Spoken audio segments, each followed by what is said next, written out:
What's the meaning of crucifix?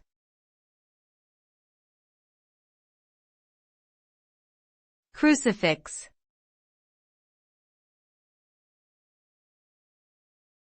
Crucifix.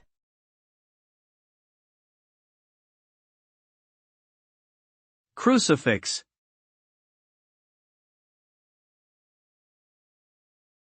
Crucifix.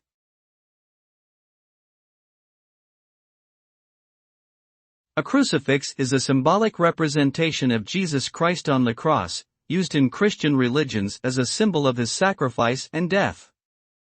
The crucifix typically features an image of Jesus' body affixed to a cross made of wood or another material. It is meant to serve as a reminder of Jesus' sufferings and ultimate sacrifice for the salvation of mankind. The use of crucifixes varies among different Christian denominations, with some placing greater emphasis on their importance in worship than others. Overall, the crucifix remains an important symbol in Christianity.